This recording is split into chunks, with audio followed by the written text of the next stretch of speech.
தேங்காய் பால் ட்ரெண்ட் ஆயிட்டு இருக்க இந்த நேரத்தில் வில்லேஜ் ஸ்டைலில் தேங்காய் பால் சோறு எப்படி செய்கிறதுன்னு பார்த்துருவோமா? ஃபாத்திஸ் வைப் சேனலிற்கு உங்களை வரவேற்கிறேன்.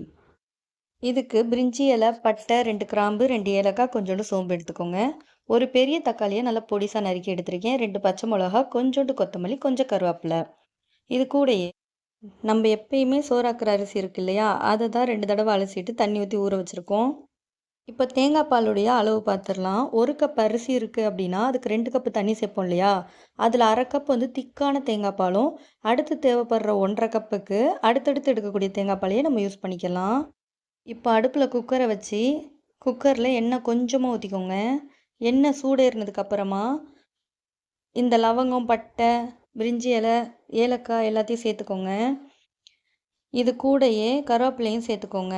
அது கூடயே தக்காளி, பச்சை மிளகா, கொத்தமல்லி தழை இதெல்லாம் சேர்த்துட்டு இது நல்லா வதங்கினதுக்கப்புறமா இஞ்சி பூண்டு பேஸ்ட்டு சேர்த்துக்கோங்க. சேர்த்துட்டு நல்லா வதக்கி விட்டுருங்க. இது இந்த ஸ்டேஜுக்கு வந்ததுக்கப்புறமா இதில் நம்ம எடுத்து வச்சுருக்க தேங்காய் பாலை சேர்த்துட்டு இது கூடயே கல் உப்பு சேர்த்துருங்க. சேர்த்து நல்லா கலக்கி விட்டுருங்க. இது கூடயே அரிசியும் சேர்த்துருங்க. சேர்த்துட்டு நல்லா ஒரு கிண்டு கிண்டி விட்டுருங்க. கிண்டினதுக்கப்புறமா குக்கரை மூடி 2 விசில் விட்டுருங்க.